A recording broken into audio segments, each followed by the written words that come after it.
Hello and welcome to the No Huddle Podcast. It is just an amazing day to be here with you guys. We are T-minus 46 hours from Super Bowl Sunday from when I'm recording this. And my God, I'm so excited. Of course, it is something that always dawns on me after the conference championship games that we do just have the one game left for the year. So no more football for 6 months after this, which, oh my God, it's just a dagger to my heart. But the good news is, you start prepping, we start looking into everything. And then I get really, really excited for the Super Bowl. So we're going to ride it out. We're going to have an amazing finish here to the season. And just a roadmap for the show, we're going to be talking NFL honors that wrapped up last night. We know the MVP. We know the Defensive Rookie of the Year. We're going to be talking about Coach of the Year. And then we're going to be heading to the Super Bowl. A big preview for that. Everything you need to know, including my predictions for it. And then we're going to be heading to talk some other stuff, like we're going to talk Hall of Fame, and then we're going to close out with the NBA trade deadline. Now, before we get started, the goal on this podcast, by the end of the February, we're looking to get to 200 subscribers on YouTube. So if you're listening on YouTube, that'd be great. We don't have a set goal for Spotify, but if you are listening on Spotify, drop a follow. It's greatly appreciated. And let's see if we can get some positive momentum heading into the last game of the season. Now, let's get started here with NFL honors. Matthew Stafford taking home the MVP. Now, if you've been listening to the show for a minute here, you know my opinion on this. I think it should have gone to Drake May. That is not a diss on Stafford in any way. I just think that this year we had two incredibly deserving candidates. I think Stafford could have won it probably last year over Josh Allen. I think Drake May could have won it last year over Josh Allen. But in my opinion, Drake May just had such an unbelievably impressive season heading into this year. The big grievance with the Patriots was, they have a good, young, talented roster, but I don't know about their receiving core. I don't think their receivers can get it done. That is something that we said at the beginning of the year. And it is something that has dictated past MVP debates. You go back to 2023 when it was, by all the stat metrics, all the winning, it was pretty obvious that Brock Purdy was the MVP. But then they're like, oh, his receivers, and then he had the game against the Ravens, and that went to shit. You go to 2024 last year where it's Lamar Jackson is having one of the greatest single seasons of all time. I cannot emphasize that enough. Lamar Jackson had one of the single greatest seasons of all time, but they didn't give it to him because they said voter fatigue because Lamar won it last year. And then a big part of it was, well, he has Zay Flowers, well, he has Mark Andrews, and who does Josh Allen have? Nobody. Josh Allen's doing more. So when that has been a running theme for the past few years, I don't know how that doesn't continue. So I don't understand how Matthew Stafford with Puka Nacua and Devontae Adams, of course he has some better stats. Yeah, like he has significantly more passing touchdowns. And then other than that, like for the most part, total yards is about the same. You go interceptions, Matthew Stafford actually has more. Pass attempts, I'm pretty sure Stafford has more. So for all of those other metrics, like I don't personally get how we continue this line of reasoning. And yet here is like, okay, we have to stop it. With that being said, I think that this is kind of more fun. This is more of a long-term impact. Because Drake May is going to be around for the next 15, 20 years. Much to the chagrin of AFC East fans. That is unfortunate that you have to deal with Josh Allen and Drake May in the same division. Sorry, Dolphins and Jets fans. But outside of that, Drake May will have plenty more shots to win this thing. It's like, if this Patriots team could go to the Super Bowl, win, 17 total games on the year, they have an amazing head coach in place. They have a great roster in place. They still have more salary cap. Like Drake May will be back in MVP contention at some point. But for Matthew Stafford, I don't know if he will be, right? He already confirmed he's coming back at the end of his MVP speech. So he'll be 38 heading into next season. And the Rams might lose Devontae Adams. He might be a cap casualty. And for the most part, I just don't see how the Rams could fully run it back with this roster just because there are so many talented veterans that need to get paid on this team that have not been paid. Like Puka Nacua has not been paid, for example. So that offensive line is so well built. I don't know how long they can keep that up. I don't know how healthy a 38-year-old Matthew Stafford is going to be. All of those points. So I don't know if Stafford's going to have another shot at it. But what this MVP does is that he will be a Hall of Famer at some point in his career. He's not going to probably be first ballot. Like Drew Brees was first ballot. Matthew Stafford was not Drew Brees. So maybe it takes 10 years. Maybe it takes 20 years. Who knows? But he's an MVP and he's won a Super Bowl as a quarterback. I forgot the Cooper Cup in one of the greatest years of all time. So with that being said, it is nice to see that this MVP is going to have real significant value in the long term instead of being like, oh, a footnote to, one of Drake May's probably 3 or 4 MVPs he will win in his career. So in that respect, I like that. I think that is cool.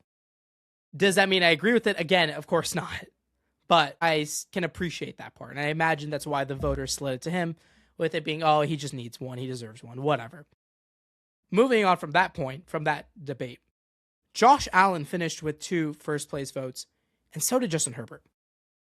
And to those guys who spent those 3 votes, I just don't understand why. Why? You don't need to be different from the grain. You don't need to be like, oh, they're voting for this guy. It's that one meme of like, this thing is actually really uncool and it's literally the coolest thing ever. Like, we had an amazing MVP race between these 2 candidates. These are 2 guys who just deserved it. They were so good. Drake May elevating his receivers and elevating a young team to win 14 games in the regular season. Matthew Stafford having this amazing statistical season on top of just some insane highlight throws. And yet you're going, oh, but Josh Allen, man, all those 25 passing touchdowns and 10 picks. We have to vote for that this year, even though he's not going to win it. So I'm just going to make my vote meaningless. That's the guy we have to give the first place vote to. Justin Herbert, his offensive line's so bad, so I feel really bad for him, so I'm going to give an MVP vote. No, that's not how that works. I'm sorry for being so worked up over this, but MVPs matter. They matter a lot.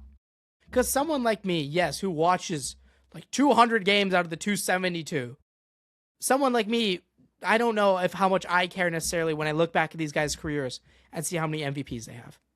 Like, I'm not going to think about, oh, Lamar Jackson, only a 2-time MVP winner, you know, when we're talking about him all time. Because I'm going to remember the year he had in 2024. Or I'm not going to look at Josh Allen and be like, oh, he only won 1. I don't care about that stuff. But the national media does care. General fans care. So to shape what 9% of football fans think about a guy just because you want to be a little different on the grain, oh my God, it's heinous. It's heinous. Vote with your confidence. There's 2 candidates, just pick one. It is not that hard. And if you really can't pick one of the 2, I don't know, flip a coin. That is just something that I just get worked up over. But outside of that, let's move on to something that I'm very happy to talk about. The Defensive Rookie of the Year. They gave it to Carson Schwesinger by like a significant margin. I want to say like 200, 300 total votes. The way the NFL does it is first place votes are worth 5 points, second place are worth 4, and then this goes all the way down to 5th place. So he won by like 300 points. Pretty overwhelming favorite. He was an overwhelming favorite heading in. And I think a lot of people who don't watch Browns football are like, I don't know about this guy, Carson Schwesinger. But let me tell you, man, this guy, he's so good. It is awesome to see a linebacker get rewarded as Defensive Rookie of the Year. I don't know how often we get that. It feels like it always goes to a secondary player. It always goes to like an offensive guy, a receiver. Think Garrett Wilson, think Sauce Gardner when they won it those years. Think Micah Parsons. I think he won it when he was a rookie. But, you know, some guy who was a ton of sacks. But to see a guy who was on like a 4-win team go out there and get the award just because he was that much of a baller, I love it. I love it so much. And Carson Schwesinger is just an amazing football player. So all the credit in the world. I'm so happy to see that and voters not get past the fact like, oh, he only won 4 games. He is a linebacker. What is he supposed to do? He did his job, and he did it at an extremely high level, and he will be one of the 5 best linebackers going forward if he stays healthy. Another guy who will be one of the 5 best at his position, in my opinion, will be better.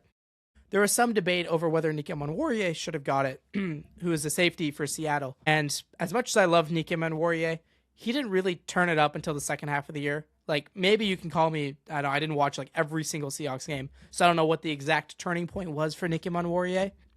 But he went from a talented player to one of the impact star players on the field, in my opinion, in that Week 18 game against the Niners. That's when it was like, and I think that's when everybody realized, holy shit, this guy is so good.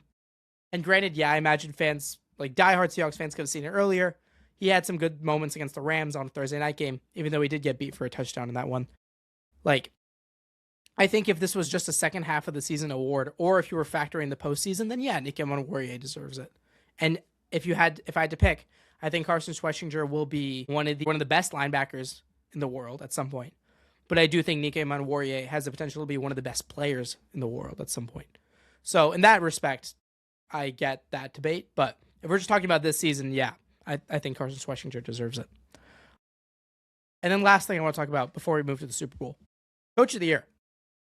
I do not understand this goddamn award. I really don't.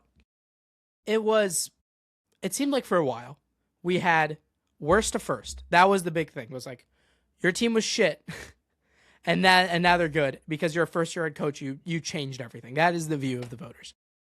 And we saw it again with Vrabel this year. At one point, Brian Daboll got it.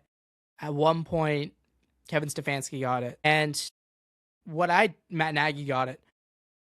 But it's not the best coach this year. I don't understand that part. It is in the name. It is coach of the year. Not, who did worst to first the best. Who made the biggest, you swap this coach for that coach. Who had the most impact. It's who is the best coach. And two guys, I'm pretty sure both of them were 4 and 5. It should have been one of those two. It should have been Mike McDonald and it should have been Kyle Shanahan. If you want to give it to my personal vote would have been to Shanahan after thinking about it for a while, especially seeing the fact that the Niners won a wild card game, which I understand is not something the voters factor into, but the fact that team did go on to win a playoff game is insane. If in hindsight we can admit that. So, but even not factoring that, if you want to give it to Mike McDonald, 14 in his side of the field is defense. He had the best defense in the league by points per game, even though in my opinion it was Houston, but whatever. Like, you look at the job he did with that roster, and I think that also merits Coach of the Year. Not just the guy who came in worst to first. And that's not a diss on Mike Vrabel. I just think what Shanahan did this year was just so incredibly impressive. That to not even have him in the top 3 was crazy. So I hope at some point we can actually start recognizing the award as the Coach of the Year, as in the best coach, instead of, I don't know, who did worst to first. Because that pisses me off. That pisses me off to no end. And again, to me, this doesn't, at the end of the day, I still know how good each of these coaches are. Because I watch all of their fucking games. But to the average fan who doesn't check out every game, checks out the national games, who goes at the end of this in 20 years when we look back at these coaches, they'll go, which guy won the Coach of the Year? That'll matter to them. And there's nothing wrong with that. I think I'm phrasing this so that it kind of sounds like that's a wrong thing. It's absolutely not. That's what these awards are there for. They are to highlight people. They're to highlight amazing jobs that people did. I just wish that they would go to the right person. Okay, basically 10-minute rant aside. Let's move to the Super Bowl. Super Bowl Sunday, 2 days away, like I said at the top of the show. I think, I'm just going to preface this. The fact that this game is plus 5.5 and like 80% of public money is going on Seattle is just dumb. It's flat out dumb. I teased at this during my conference championship episode 2 weeks ago, or a week ago, but I don't understand this. I really don't. This is people watching the last 2 games and getting recency bias. We have a full year of tape on both of these teams. And Seattle does look amazing on offense. And the Patriots have struggled on offense. But that doesn't discount the entire year. It really doesn't. And we see how good this Patriots defense looks. Like, this is not a plus 5.5 game. In my opinion, this will be a classic. I think that this will become one of the top 20 Super Bowls of all time. Which you might be thinking 20 doesn't sound that great out of 60. But also the Super Bowl is always pretty insane. So, I think this will be a great game. We'll see about that. But let's talk matchups for a second here. The sole thing that will determine this matchup, in my opinion, and I've kind of hinted at this the whole year when it comes to both of these teams, as to why have they had so much success. These are two teams that people did not expect to have the success that they did. So how do they have this much success? You look at the interior defensive line. That is the thing.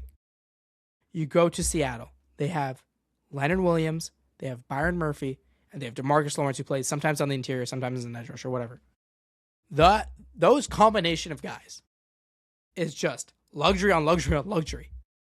To even have one of those guys, my God, makes a giant impact for your defense. To have 3, to have Byron Murphy and Leonard Williams on the same team, oh my goodness.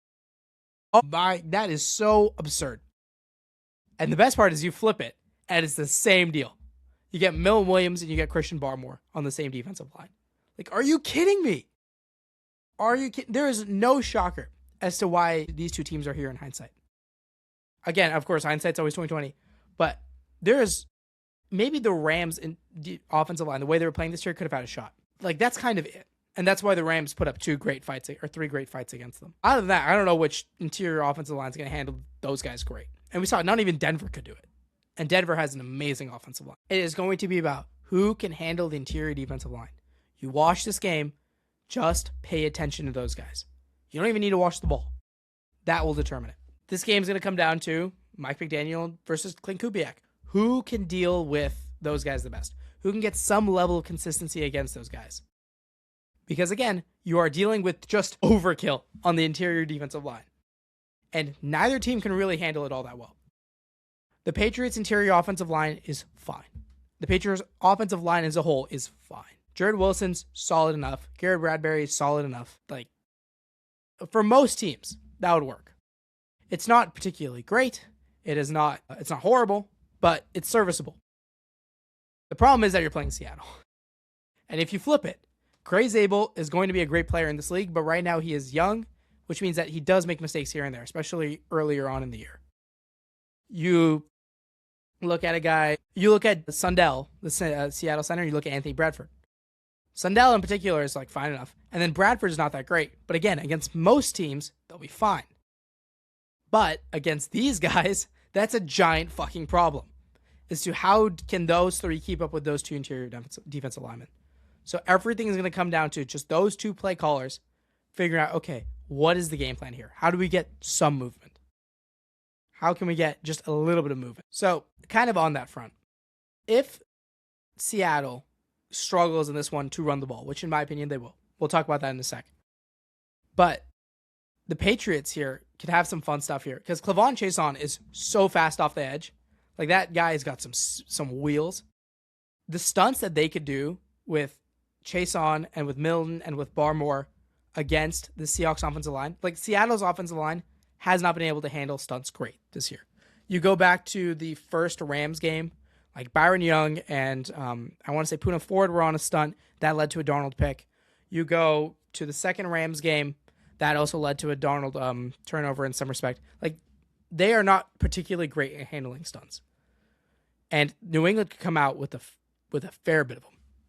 Especially again, if you get to 3rd and 7 or something like that, where you know Seattle's passing, they could do some damage. They absolutely could do some damage. So because again, they have inexperience. That Seattle interior offensive line has experience. So does the Patriots, Jared Wilson and Gray Zabel, two guys who I think are talented, but are young. And then the other parts of the interior offensive line are not so great. So, touching on the point of Seattle's run game, this is going to be a Sam Darnold passing game.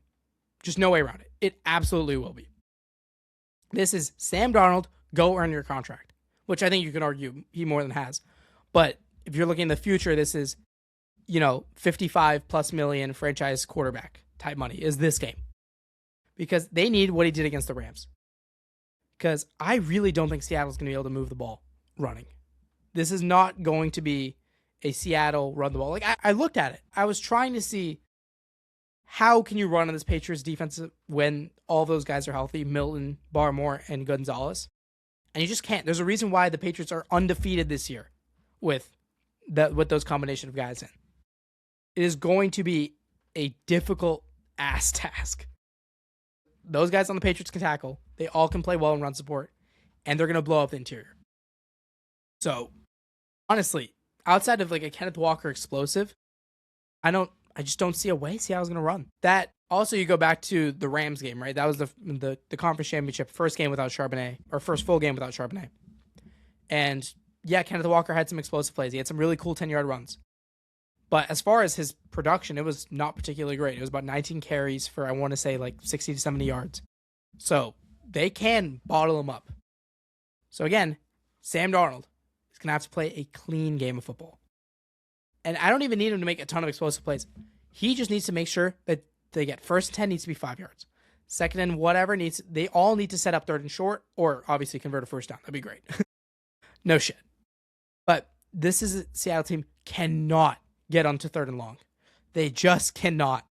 It is going to be hell for them to deal with it, and that's what could lead to the Sam Darnold from the second half of the year, not including the postseason, coming back and throwing some picks. Or fumbling or whatever, turnovers. I'm curious to see what the Patriots do as far as their Seattle defense, because the Rams gave a solid-ish template on how to beat that defense, but they also don't have the offensive line to deal with that. So there are definitely some things they can pull from that Rams game. But again, I don't know how much of it they're actually going to be able to execute. That is a very fair question. So I think the biggest thing when people look at this game is they just don't know how the Patriots are going to move the ball in Seattle. Right? You go back to this postseason, they got 19 on the Chargers. They got 28 on Houston, but that was off of just an egregious amount of turnovers. They got 10 against Denver in the snow for the second half. That part is going to be, that's the part that people have the biggest hang up on, is they just don't see a path where the Patriots get over 17 points. So I thought this would be kind of fun for the preview. I'd say I made a how to beat Seattle guide, in my opinion. If I was Josh McDaniels, which, my God, a not enviable position to be in the slightest. If I was in that Patriots coaching room, what would I do? So here's my how to beat Seattle guide in my best shot. Again, not a coach, absolutely not a coach. I've done some coaching stuff in my life, but not actually a coach. But number one thing, if you see number 3 on the field, which you will, do not throw at him. For the love of God, find anybody else. Do not throw at Nicky Manwariye. This might seem kind of obvious, and you might be like, well, yeah, no shit. But I cannot emphasize how good this guy has been. He is, as a man defender, one of the best guys in man-to-man coverage in football as a rookie safety. How this unbelievable. In run support, this guy's amazing. He doesn't miss tackles. He makes insane athletic plays. He can literally do everything. And there's a reason why Seattle just doesn't take him out. And he can be big and strong like a linebacker. So Seattle's not going to take him out of the game. I know he's dealing with the low ankle sprain. And I'll touch on that in the prediction segment. But do not target Nicky Manwariye in any way. Just leave his ass alone. Not much you can do about him. So now that we've established this, you need to find a way to get to the outside. Get out of the way of that interior defensive line. If you try and run into the gaps of Leonard Williams, Byron Murphy has this thing where he lines up in a very particular way that makes it super hard to double team him so that he can just slash on one-on-ones and kill people. You are not going to be able to work that. You're not going to be able to work DeMarcus Lawrence. So you need to get to the outside. You need to get away from that interior because those guys will completely kill you. That's what stuffs your run for 3 yards. That's what sacks Drake May. That's what you get into 2nd and 13, 2nd and 14. And against Seattle, your drive is dead. Your drive is just dead. So how can you do that? This is something that the Patriots haven't done very much, but you have 2 weeks to game plan. There's some pin and pull concepts you could run, just trying to get towards the edge on those guys, trying to lay the right blocks. Outside of that, I think that you have Trevion Henderson. I know the big drawback with Trevion and why we have started to see a good bit less of him in the postseason is that he can't pass protect very well at all, which is particularly odd because he was really good at that in college. But he can't do it at the NFL level. So what that means is if he's in the game, they're going to run the ball, which is a really, really hard thing to do if you're an offense, if the other team knows if you're running the ball. But with that being said, I think you have to try Trevion. I think just trying to throw Ramondre Stevenson into the middle of this defensive line is going to be hell. It's not going to work. So you need to get the ball to Trevion. You need to see if you can get past that first level and then hopefully makes a play. That is, if Trevion can bust off one 30-plus yard run, which he is more than capable of doing, the Patriots will win this game. That's my take. Outside of that, guys to target on Seattle, Reek Woolens had a really, really good second half of the year outside of the non-sensory in the Rams Conference Championship with the unsportsmanlike conduct and then, getting beat on the touchdown. But that was also just a really nice play by the Rams, so can't knock him too much for that. But outside of that, he's had a very good second half of the year. He's came on very strong. But the problem with Reek Woolens always been he is not physical. He is just not physical. You can absolutely run the ball at him, which doesn't make any sense in theory. He's 6'4", he's gigantic. But he has gotten benched in his career because he was not physical enough to deal with a run game. So you need to find a way to get your ball carrier one-on-one with Reek Woolens and run through his face. Because he will shy away from the contact. He absolutely will. I know that might get me some hate from Seahawks fans, but I'm not even too sure if it would because I don't know how much Seattle fans even like Reek Woolens. But that's a side point. You need to be able to get your ball carrier one-on-one with Reek Woolens. Some other stuff, just ball security is going to be utmost importance. Punts are fine. Field goals are fine. There's nothing wrong with taking your 3, but it's the Patriots. That is something they've always been historically pretty good at doing. So I don't imagine that'll be a problem for them. And then another thing, just you have to try and get Seattle out of their comfort zone on defense. Seattle loves to just play play nickel, play dime even every once in a while, but for the most part, just play nickel. Their guys back, play into that, super deep, like cover 2, play into your quarters even, cover 4, and because they just trust that they're going to be able to just shut, that defensive line's going to get pressure right away, and they're going to be able to rally and make the tackle. So how do you get Seattle out of their comfort zone? I think you go out there with just some bullshit personnel. I would start by going extremely heavy. I think the Rams did a really good job of that. You saw them put, really all through the year, multiple tight ends out on the field, like 3 tight ends. And what that does is you're forcing these safeties, you're forcing these corners to play on tight ends, and then you can run the ball. The Niners in particular, were cooked by that because their guys were not, the run game was so tragic that they couldn't run the ball even when they had those heavier sets in, and they couldn't get Seattle out of nickel. And that's what led to domination in both those games. So you need to be able to get some form of ground game in with heavier guys in and force Seattle to make some changes. Get Nikem and Warrior off the field for a few plays. Get one of these other safeties off the field for a few plays. Get one of these corners off. And get a guy that you can actually target. That's going to be huge for them to do. Outside of that, if that doesn't work, if going super heavy doesn't work, I also don't hate the inverse. Get a bunch of receivers out there on the field and try and force Josh Jobe and Kobe Bryant into tough coverage spots, because at least in the second half of the year again, trying to go at Reek Woolen in coverage is a little difficult. Going at Devon Witherspoon is death. Going at Nikem Onwariye is death. And I think you can go at Reek Woolen, but I'm not sure if the Patriots receivers have the horses for it. I don't know if they can do that.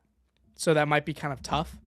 But outside of that, those are the 2 guys that you realistically can target in coverage. So get your guys out there, go at them if you can't go heavy, but I think the Patriots will be able to. Outside of that, now going to Seattle, that's what I would do if I was the Rams, or not the Rams. That's what I'd do if I was the Patriots. That's sort of the way I'd play it. Outside of that, going to the Seahawks, I think, like I said at the top, Sam Darnold over 30 pass attempts is like the easiest bet ever, in my opinion. I really wouldn't try to run. I don't think there's much of a point. They are allowing like 2 yards a carry this postseason. It is going to be hell to go at that Patriots defense. And who knows, maybe I look really stupid. Everybody comes back to this and be like, oh, look, you doubted Clint Kubiak and Kenneth Walker and Gray Zabel. Like, yeah, if I have to eat it and be wrong, so be it. But I just don't see a great path for them running the ball. Those guys in the Patriots secondary can tackle. That defensive line's obviously going to make an impact. So you get the ball to Sam Darnold. You got to just let him, he's going to have to make a ton of plays in this game. And then I would say the thing that Seattle's been really good at all year is you need to bully them out of zone. You need to find a way to get one-on-ones with JSN. That is going to be huge for this game. That is what Seattle's been, that's how they move the ball all year on offense, is you try and get a team out of zone, dare them to play man coverage just once, and let JSN kill them. Because JSN will beat literally anybody in man coverage. He is just that damn good. So, if you're Seattle, check downs are your friend. Just get the ball at the open spot, get some yards, get the hell away from 3rd and long on this Patriots team. That will create turnover, or that'll force turnovers. So, get some positive momentum. Quick passes are going to be your friend. Like, if you go back to those Chiefs game plans from a few years ago, in 2023, I want to say, when they won the Super Bowl with just buns receivers, I don't hate that. Like, Mahomes had like an average air yards or something like that of like 4. Doing something like that really might work. And just trying your hardest to get them into man.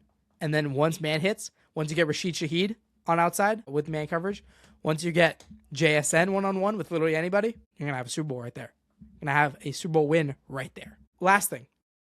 Second to last thing.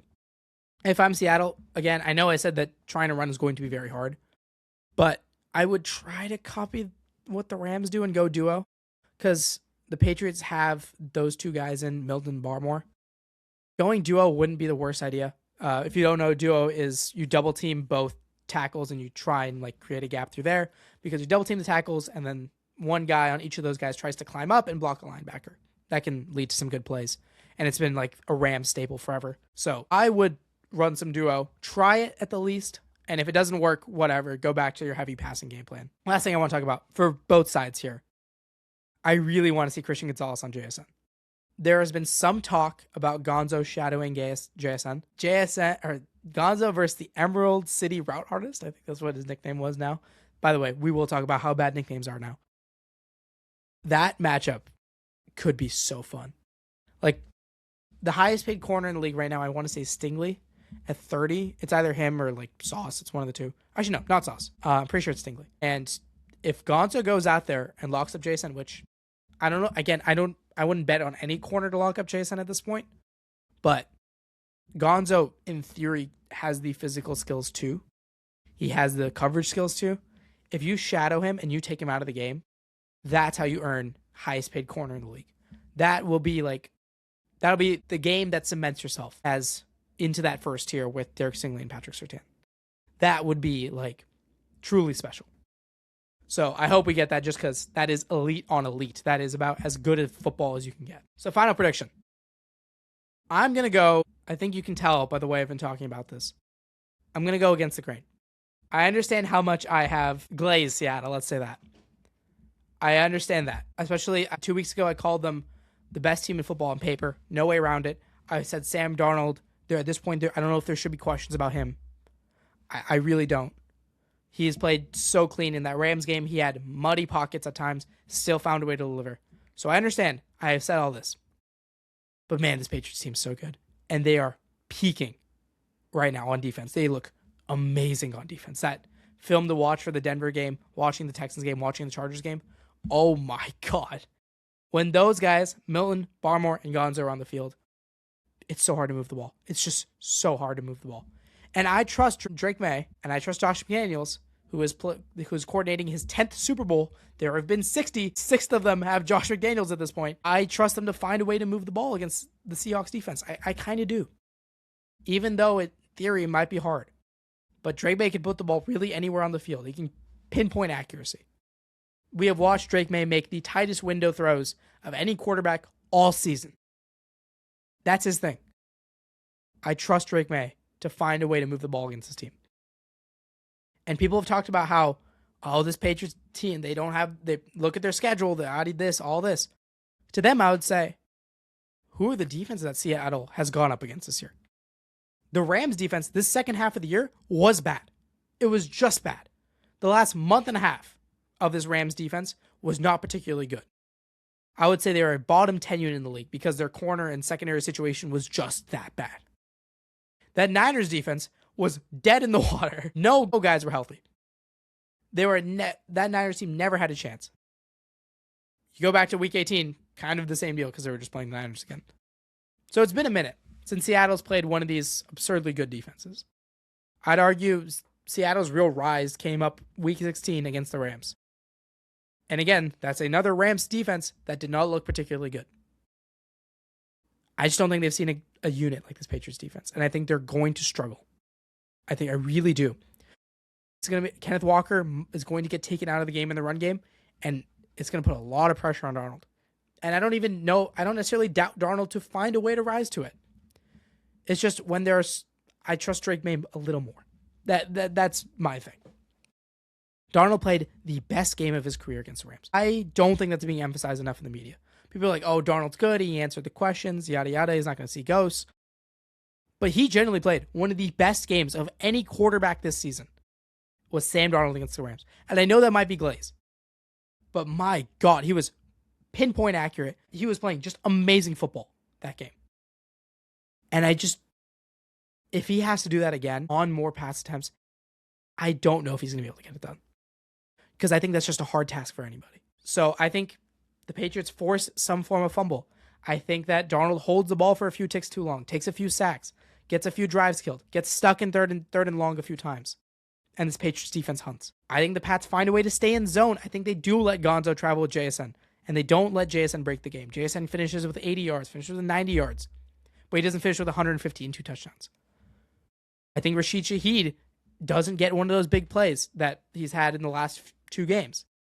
I don't think we start off with a big Rashid Shaheed play. I think we have to start to see the Seattle offense is going to be forced to play from behind for the first time this all postseason. They're not going to be able to just get that big momentum play right away and take all the momentum and take it from there. They're not going to be able to play with an advantage because I don't think the Patriots are going to let Rashid Shaheed make a play. So I think the Evil Empire comes back in full force, and I think the Patriots win this one 23-21. That is my final prediction.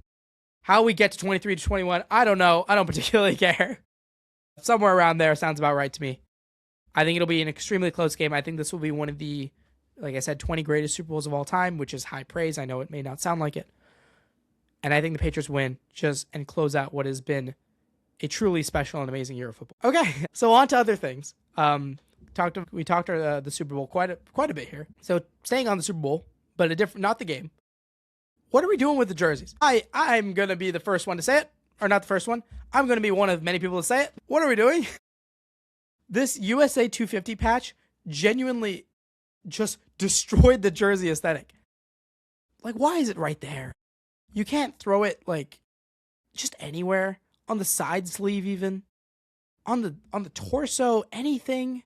On, like, the bottom left corner, I don't know. Like, the Chiefs had their Super Bowl jersey with a ton of patches, but those patches didn't have to deal with lines, so it didn't look really ugly. But that Patriots one does, because they, for some reason, value the USA patch more importantly than the Super Bowl patch. So it's just like chilling on top of these lines. And it looks like someone really fucked up a Photoshop. I know that might be such a small thing, especially after the big dramatic, I think the Patriots are going to win the Super Bowl take. This to me is so dumb. I don't get it. So yeah, jersey designers of the NFL, my God, please step up your game. Outside of that, staying on the topic of jerseys, we need to talk Fanatics. This is a little different. It's got to be the first non-sports thing I've necessarily talked about. Fanatics is genuinely one of the most terrible companies I've ever seen in any field, because they are like EA in that they have been given a monopoly and they have to do one thing, literally one thing, and that is make a quality jersey. And they get to charge out the ass for it. Those jerseys cannot cost more than $10 to make. Max. What the hell? The margins on a NFL jersey have to be insane.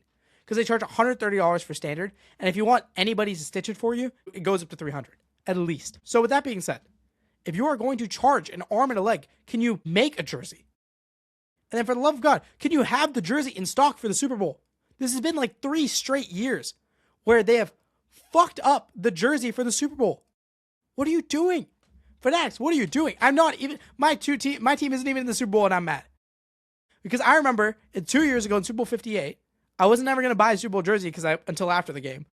But then I saw that they didn't even have our jersey. We were wearing whites. And all you could buy was a weird off color that the Niners never wore of a black jersey with the Super Bowl patch on it. And that was it. You couldn't even buy the whites. Hell, you couldn't even buy the reds with the Super Bowl patch on it. Like, what are we doing? And then this year, it comes out. Not only can you obviously not buy the primary colors, you can't buy a white Patriots Super Bowl 60 patch. You can't buy a Seahawks Navy Super Bowl 60 patch jersey. Which, again, even if they charged like $200 for, people would probably happily pay. Because it's my team's in the Super Bowl. That's so cool. I'm either going to watch the game, I'm going to go to the game, and I want to rep the Super Bowl patch jersey. That is a very cool thing. And not only do you not have the right jersey in stock, not only is it just terrible quality, the JSN jersey that they were selling genuinely looked like a poorly made t-shirt. Not even that. You can't even get the jersey to them in time for the Super Bowl. You had 2 weeks. 2 weeks to get that jersey for people to order it and for it to come in time for the Super Bowl.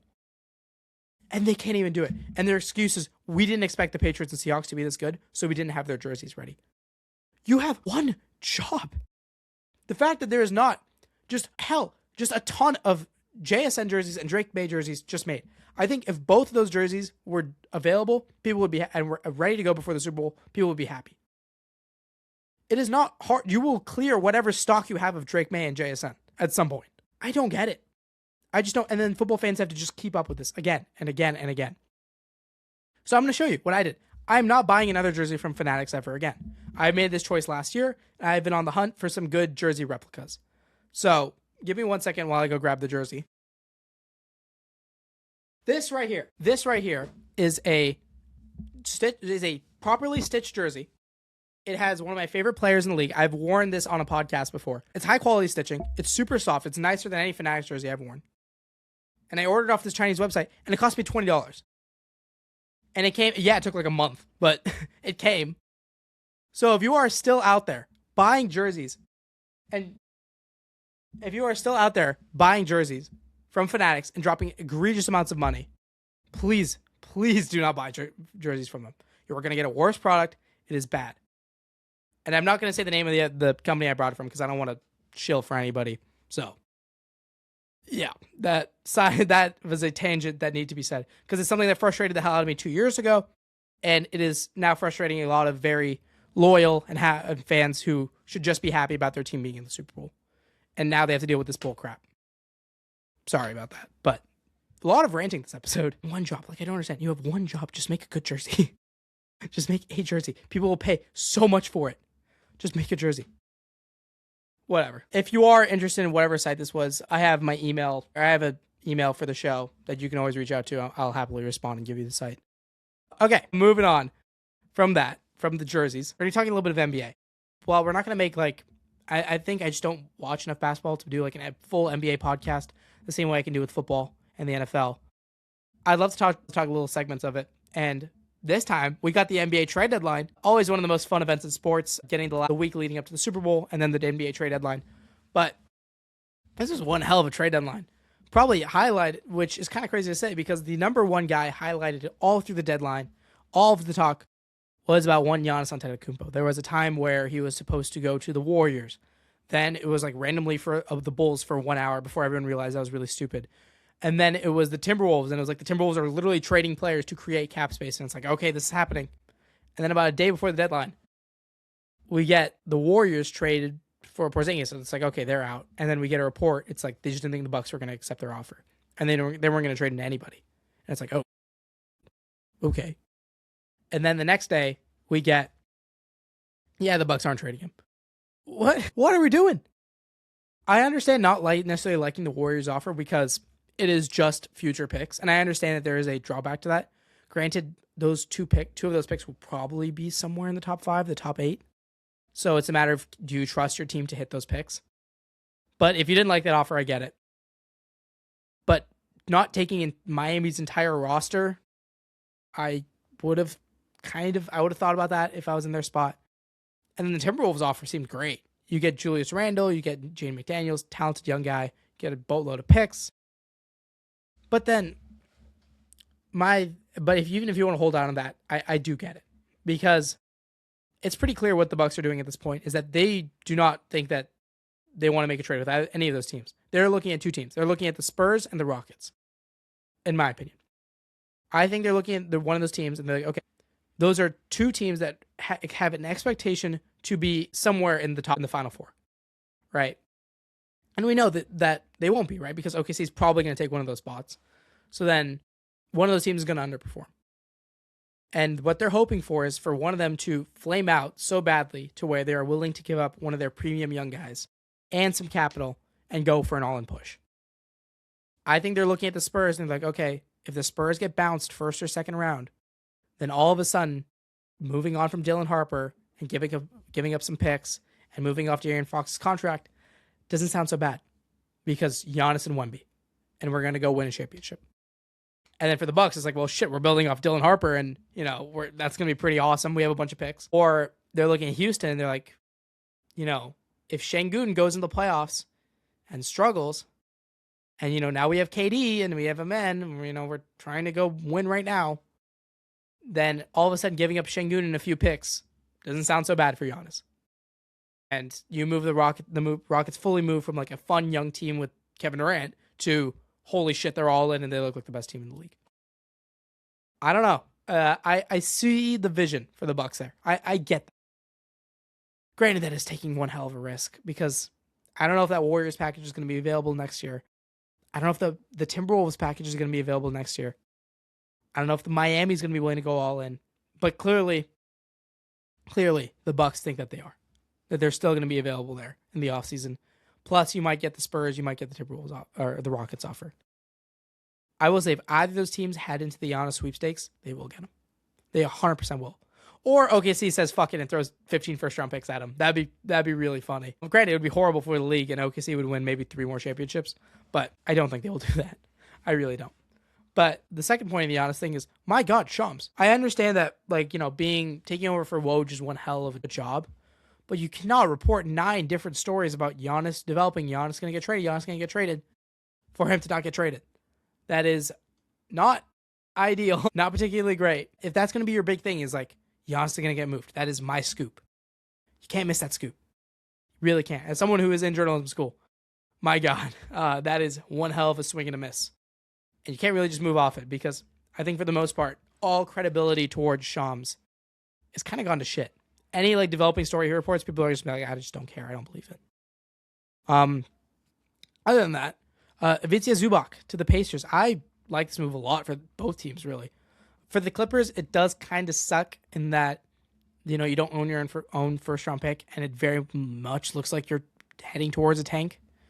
It's going to be just kind of praying that Kawhi stays healthy so that your team just doesn't totally bottom out. But I like the haul they got back. Getting Mathurin and 2 first-round picks is really nice, especially because I think eventually they will trade Kawhi in this offseason. So then you get to build a roster around Darius Garland, Benedict Mathurin, and just a boatload of picks. I like the vision of that, even though, it'd be a lot nicer if those were your own picks. So I like that part. And then for the Pacers, I love this move. I really do.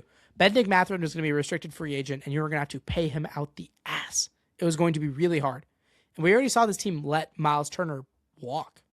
Miles Turner signed with the Bucks because the Pacers weren't really willing to dip into the luxury tax like that. So why would they do it for Benedict Mathurin? That part, I think, is... So I think when you're considering the fact that Benedict Mathurin was already lost, throwing 2 first-round picks on top of that, and then now you're going to be heading into next year with... Granted, now the Pacers really need to bottom out. Let me start with that first. The Pacers, that pick that they sent over is protected 1 through 4 and not protected like 5 through 9. So the Pacers need to bottom out, and that I don't think Ivica Zubac, he might not play for them this year. I'm curious to see what they do with that. Or if he plays, it'll be like limited spurts, and they need to intentionally lose some games now. Because the hope is they have the best odds for the number 1 pick in the East, or tied for.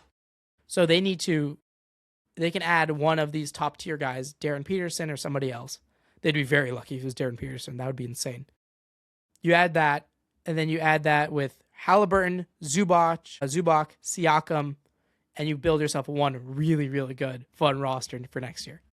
And you really kind of maximize, like, okay, yeah, we had a lost year. That sucks. Tyrese Halliburton tearing his Achilles really does suck for this year.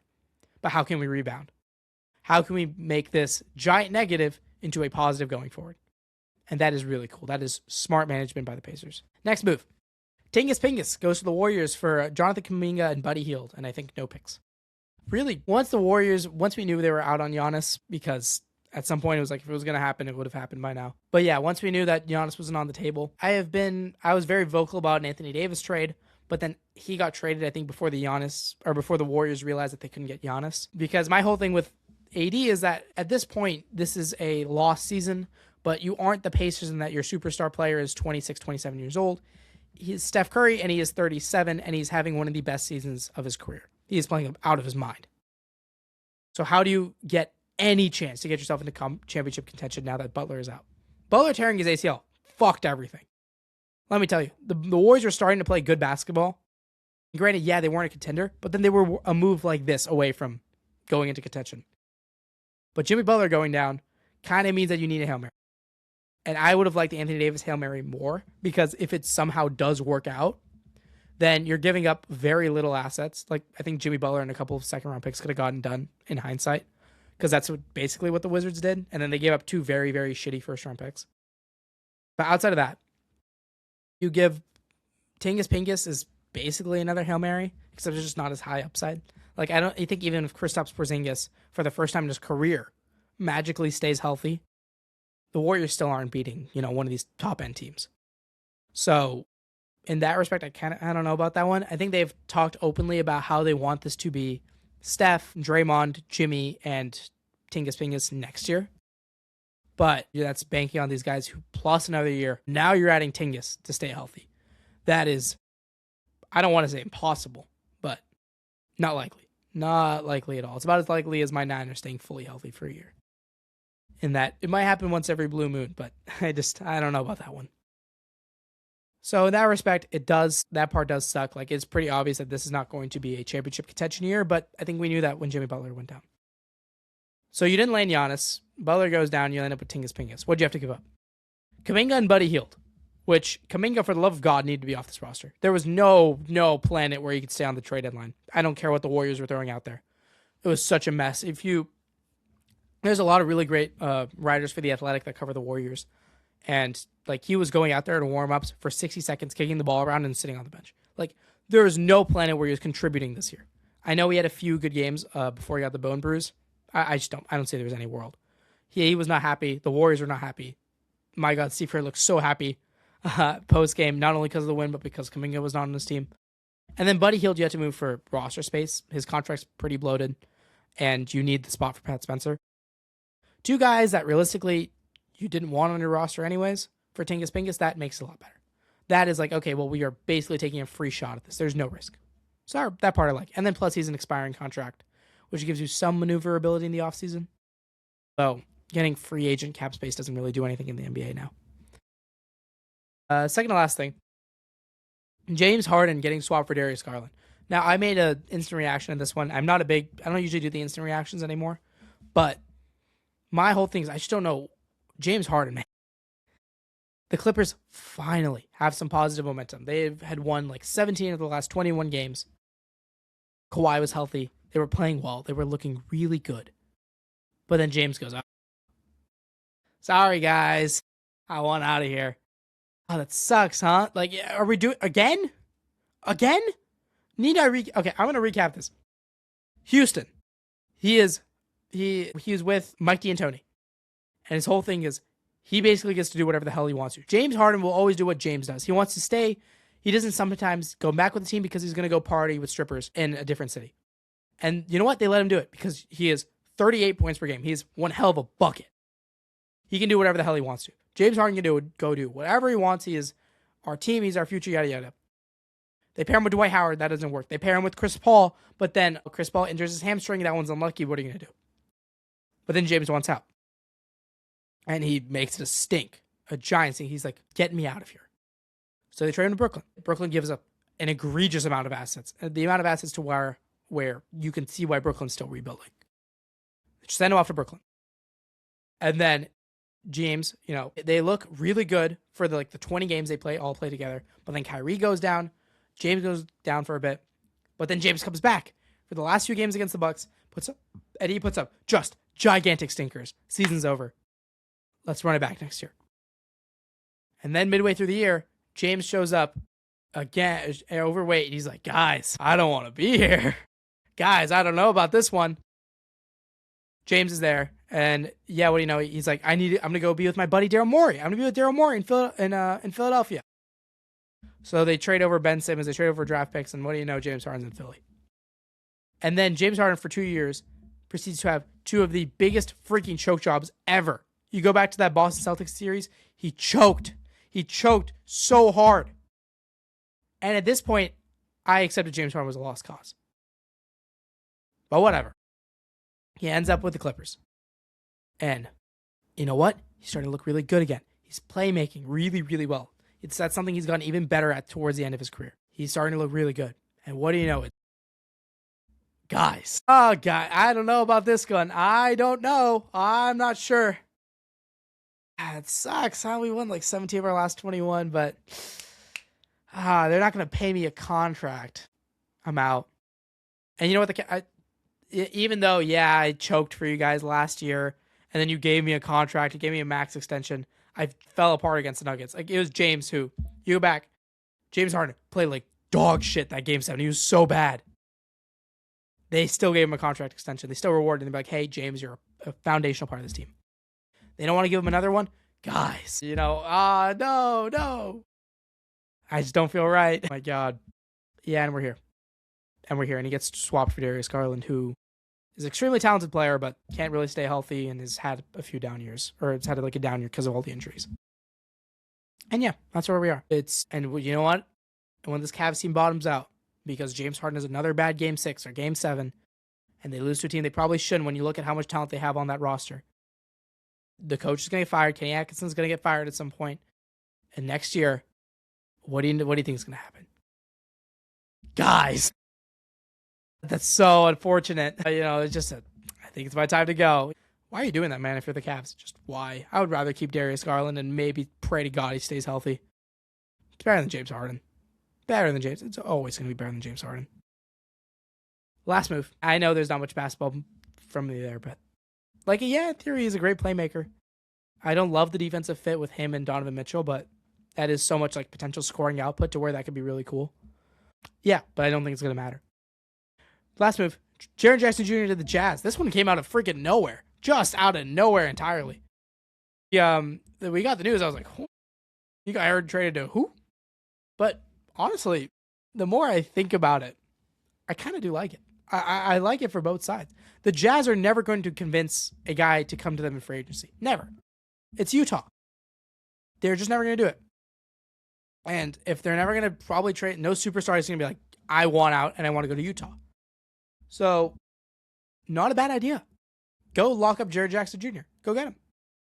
And yeah, now you have a pretty solid team of Keontae George, Jaren Jackson Jr., Larry Markkinen. That is something you can win games with. That is something you can field a competitive roster out there with.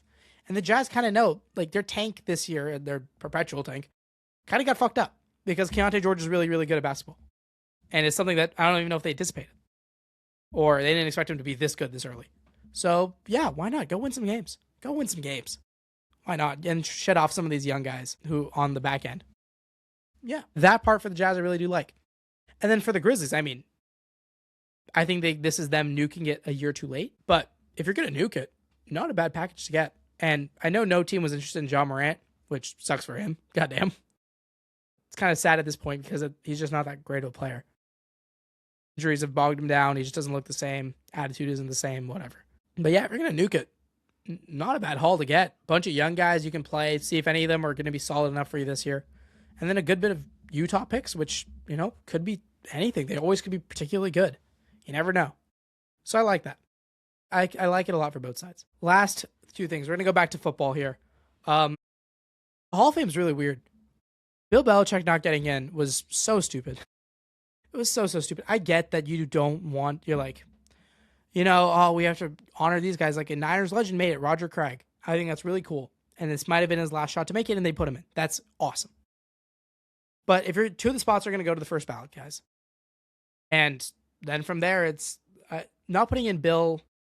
There was there was one valid reason not to put in Bill, and that was like, oh, he's a cheater, so we're going to have to make him wait a year so he doesn't get a gold jacket or whatever. And, if that's your rationale, I think it's stupid, but whatever, sure. But the rationale of we need to value these other guys getting in is so dumb. It's so dumb. It's not a pity contest.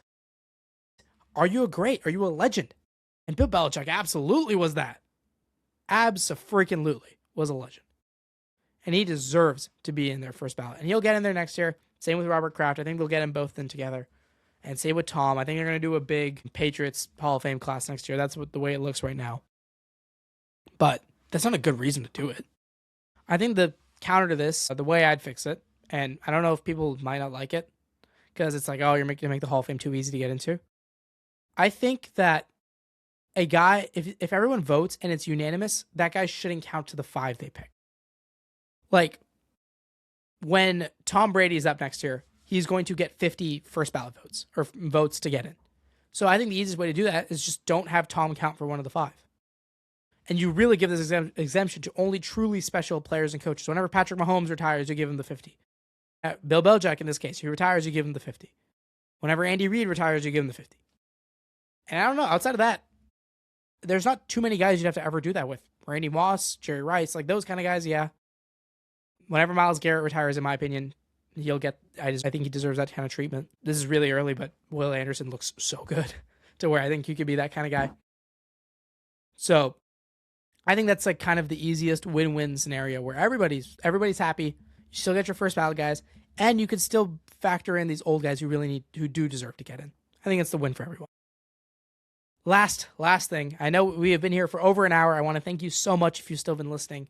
And if you have been, again, we are trying to get to 200 on YouTube. We're trying to get some Spotify followers, get a little bit of growth for the podcast before we check out for the season and head into off-season stuff, which, again, we're going to be covering all the offseason. We're going to be covering free agency. We're going to be covering the draft, a ton of draft stuff. My God, that is going to be the collaboration between me and Jonah, who runs the college side. So we have a lot of collaboration there. It's going to be really cool.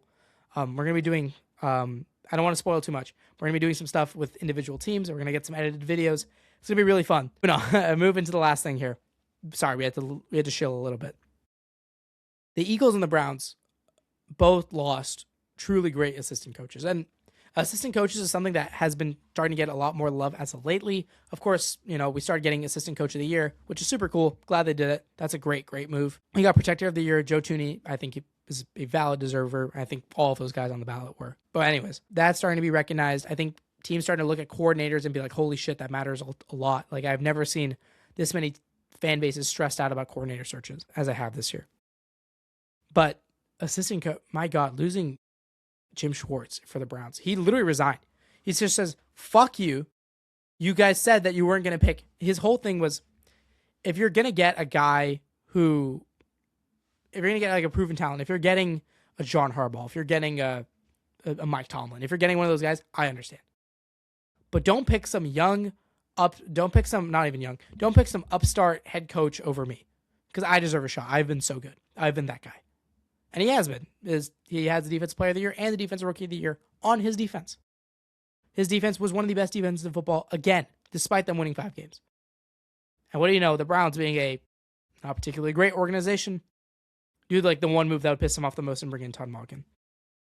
A guy who he has had quite a bit of success against, his Browns against the Baltimore Ravens, where those teams were at such talent deficiency, yet it felt like every time Lamar would not be able to beat them. Yeah. So he resigned, and he's like, the Browns aren't going to let him walk because it's the Browns. Like, teams that are hoping like, oh, maybe we can get Jim Schwartz now. No, you're not. No, that would require the Browns to be a good organization and let him walk. The Browns aren't going to do that. The Browns are the last thing to a good organization. So he's going to walk, or he's going to have to just sit out this year. And he's going to be one of the most prized defensive coordinators in a long time next year. That is going to be fun. I think there are going to be teams like thinking about firing established DCs to bring him in. But yeah, Schwartz, Browns, but father, like amazing, or not even, one of the fathers of the helped make Myles Garrett the guy he is. I bet all those guys, so many talented players in the Browns locker room, I bet they were devastated by that. So that sucks for them. And, I wish you had been playing on a better team. Outside of that, moving to a team that usually has pretty good organizational management, the Eagles losing Jeff Stoutland. And we're already seeing the fallout early. Lane Johnson's 35. He's thinking of hanging it up because his coach of the last 22 years is not, or who's been there for 22 years is not there. Landon Dickerson is 27 years old, and he is a real question mark to retire. Because he's like, well, Stoutland isn't here. I don't care. That's crazy. This one guy, the Eagles won the Super Bowl because of their line play. And that offensive line last year was one of the best offensive lines I have ever seen. And yes, they had their struggles this year, but I don't think it was because of Jeff Stoutland. I don't think that was Jeff Stoutland's fault. It's like blaming Robert Saleh for the Niners defense giving up, or the Niners pass rush. Like, these things aren't, I get that he coaches that side of the ball, but, he's a hell of a coach. So that was just, I don't know. I think it's because of some dispute between Sirianni, between Sean Mannion. I think the running theory is that Mannion wants to call a lot of shotgun plays for Jalen Hurts, or under center plays, whereas Stoutland likes the shotgun, which if that was the dispute, my God, I would have just picked a different OC. But whatever. That's requiring the Eagles and Nick Sirianni to be smart, which they are not. Howie Roseman and Jeffrey Lurie has carried that organization for the last few years. But yeah, another L for Sirianni. What are you doing? Keep that guy around. It's pretty good.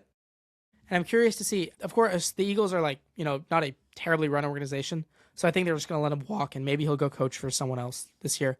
But someone's going to go get one hell of an offensive line coach, I'll tell you that much. Or he's retiring. One of the two. Because he's been around for so long. This is like a big enough move to where I think Philly might be fucked next year.